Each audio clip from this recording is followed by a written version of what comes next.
2022 will soon enter the history books. Happy almost New Year, everybody. Welcome to Entertainment Tonight. Yeah, if you've got big plans with your couch this evening, we've got you covered. Here's everything you need to know, starting with the party in the city that never sleeps.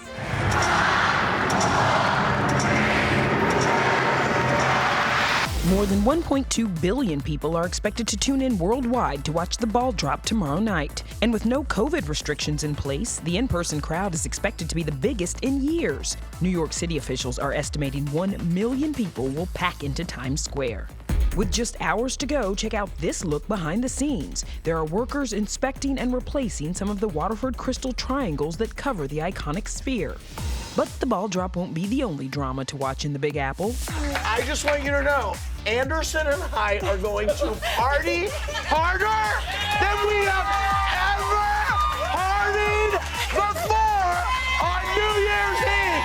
Do you understand me? Yep, we hear you loud and clear. That's Bravo's Andy Cohen, who co-anchors CNN's New Year's Eve coverage with his bestie, Anderson Cooper. Cheers. Cheers. It's big news out there that our old friend Chris Licht, who used to be the exec on this show, who's now running CNN, says no drinking on New Year's Eve. Yeah, that's what we were Is that going to hold? Is that going to hold? Andy seemed to imply to Rolling Stone that a no drinking on New Year's rule didn't apply to him. Quote, "It's fun for me because I'm a guest on CNN, so I'm like a visitor. I can kind of torch the place while I'm there and then head out." Do a shot of tequila. Andy's made headlines with his alcohol-fueled rants on CNN, including this one last year. Ryan Seacrest, group of losers that are performing behind us. I just got doused with confetti from the fake Journey appearing on ABC. If it's not Steve Perry, it doesn't count. I mean, really. Do you get it?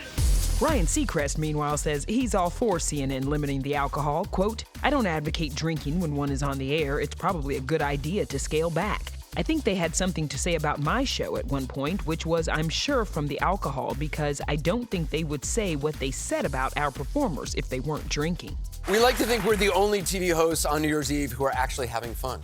Let's move on from New York to Nashville. Rachel Smith is there with country's biggest stars getting ready to ring in the new year. I've got to ask you, New Year's resolutions, you know, a lot of people thinking about Always the same. And it's always, what is it, less drinking? I mean, it starts with try to cuss a little less. Okay, cuss a little less. I mean, more fishing, more hunting. Try to just be a little healthier. All right, so what are you performing? Now, last year you gave us Knockin' Boots. What are you giving us this year? We're doing, you gotta do Country Girl. Country Girl, shake it for me, girl. You gotta ring the new year in, shaking your Country Girl stuff.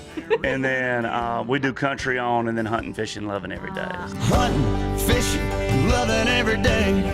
Only E.T. was with Luke Bryan for his New Year's Eve rehearsal at his Nashville bar. That's also where I caught up with Kane Brown. In between stops on his global tour. Yeah, we just got back from Australia, and then we're about to go to Canada and then Europe. So we just keep growing the fan base over there. How does it feel, small town Georgia boy, going global with his music? It feels amazing. I never left Georgia. We couldn't afford anything other than going to like Panama City Beach. So it's cool just to see the fans over there and they're singing every word.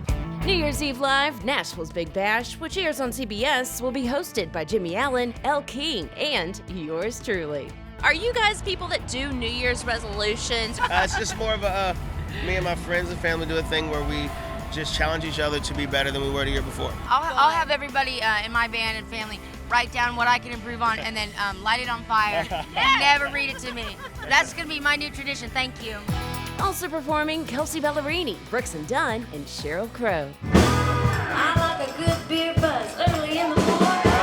Nashville has become like the epicenter of partying, and I think people just really love being here for the music. So, you know, to actually have a purpose in all of it, to like say we're starting a new year, it feels very hopeful. Back in the Big Apple, Dick Clark's New Year's Rockin' Eve with Ryan Seacrest 2023 is taking over ABC tomorrow night. Literally told me, you're like, the best part about it is that you never know exactly what's gonna happen. No, we don't, and the weather changes constantly too throughout the night. And you're prepared? You have a raincoat, a puffy jacket? I have two pairs of pants. One size fits, one size is 2 sizes too big in case I have to stuff it with like sweats and long johns underneath. Now, are you wearing comfy socks at least? I wear a couple pairs of socks and they are Right. comfortable, and those little warmers are in my toes. You need them. Yeah. You need them. Well, what's so cool is you guys are going to be at Disneyland this year with Sierra. What can fans expect? The show keeps getting bigger.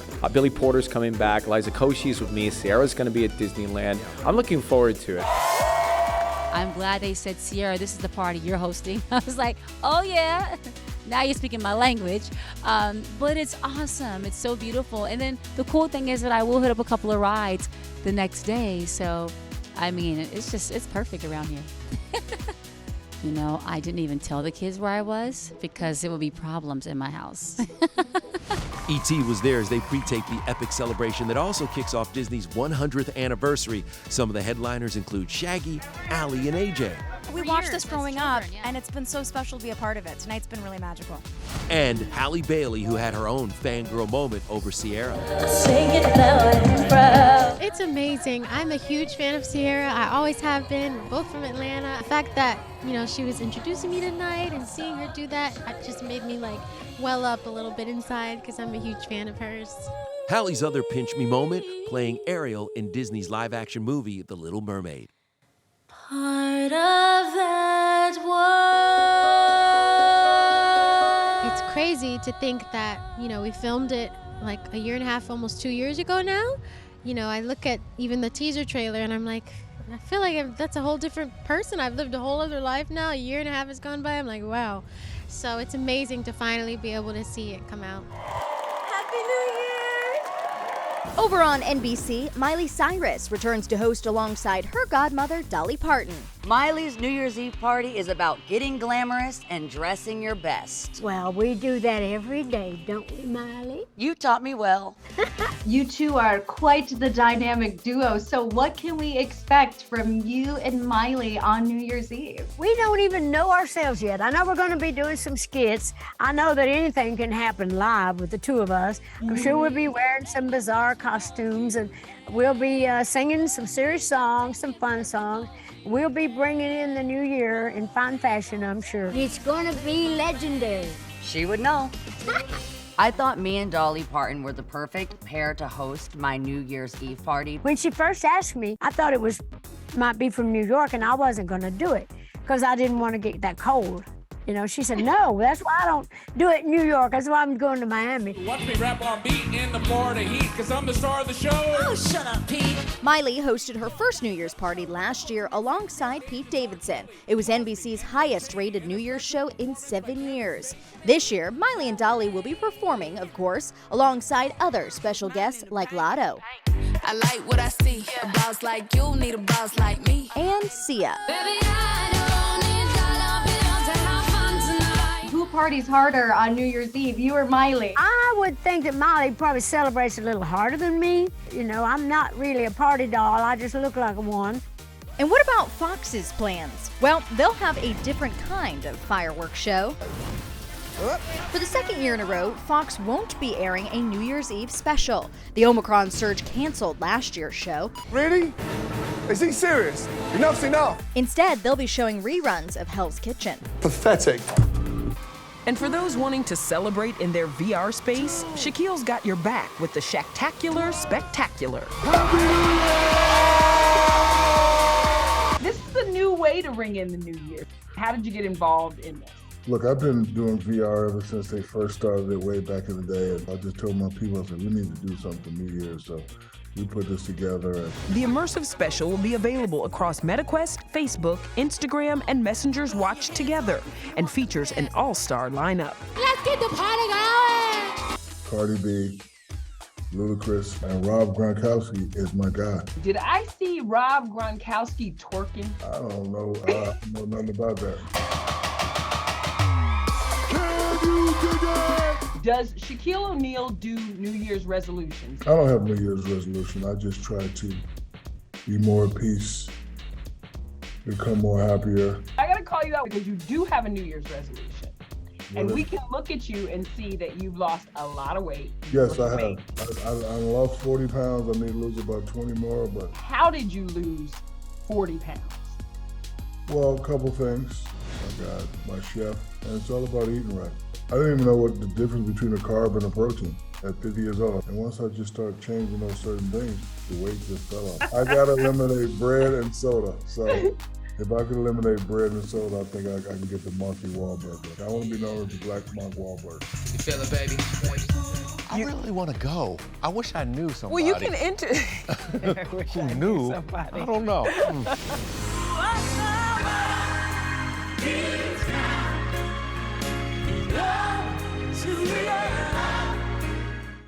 That is greatness. Dionne Warwick proving she still got it at 82 years young at last month's Macy's Thanksgiving Day Parade. And the legendary singer here with us right now. And how are you feeling? I couldn't be better. I really am feeling so good these days. The legendary singer is as busy as ever. She just wrapped up a Christmas tour. She has a gospel album releasing early next year and a documentary about her life. Dionne Warwick, Don't Make Me Over, premieres Sunday on CNN. Finally, people are going to get to know me and know me through me. We also hear from some of your friends, some of the people you're close to. Yeah. Olivia Newton-John, who is a good friend of yours. Dear friend. I miss her so terribly. Gloria Estefan. Yes.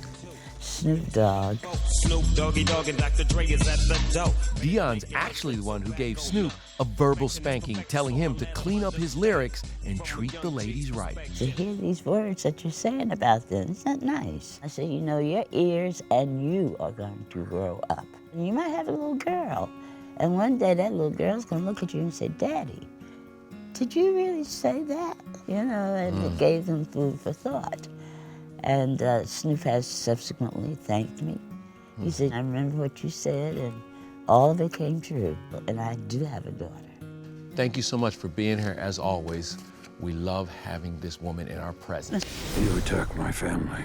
It's gonna be the last thing you ever do. Harrison Ford and Helen Mirren have officially added their star power to the Yellowstone universe. A new episode of 1923 airs this Sunday, and our Cassie DeLaura caught up with TV's new founding family. What is your favorite part of your wardrobe for your character?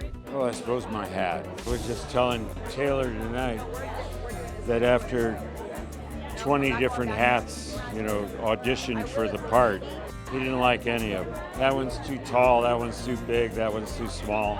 And then you got the perfect one. Yeah, but he only found out tonight that that's a hat I came with. That's my hat. In the Yellowstone prequel, Taylor Sheridan introduces fans to a new generation of the Dutton family who's faced with plenty of drama. How would you describe the marriage between Cara and Jacob Dutton? He is the leader of the family. I may be the boss, but he's the leader, you know. But it's a partnership, and it's an equal partnership. A partnership with love. Cara supplies a great deal of Jacob's strength. Because behind every good man is an even better woman, right? I couldn't have said it better. I do have a great wife as well. Men kill quick with a bullet or a noose, but their fight is with me. I found working with Helen to be extraordinarily easy, simple, straightforward. There's no fussiness about her. Aside from 1923, fans are also ready to see the 80-year-old throw down in his fifth and final adventure, Indiana Jones and the Dial of Destiny, in theaters June 30th. I've seen things I can't explain. They did not need to digitally de-age you, my friend, but they did. What was your reaction when you first saw that? This is actual archival footage of me at that age. It's pretty remarkable. It blew me away. It's not the years, it's the mileage. Harrison isn't the only one to watch out for Sunday night. Yellowstone's mid-season finale is also going down on the Paramount Network. Signing this order is a declaration of war. We're already at war. There's a lot of colors within the Dutton family. There are a lot of, issues within internally. It's full of drama and struggle. Enough of that jujitsu. For the first time in his life, he's got no plan. It's just boiling anger. How much does Taylor give you guys in regards to your storylines? I think he loves keeping us in the dark. I know he knows how this whole thing ends because he told me that, but I have no idea what that is. Aside from seeing Kevin Costner's character trying to protect his land as governor, There are 3 things fans can expect from the rest of season 5. The first, One big happy family. And a hooker. unfiltered one-liners from our favorite foul-mouthed Dutton daughter. She is in a very reactionary kind of place, and she's fighting. She's just constantly fighting.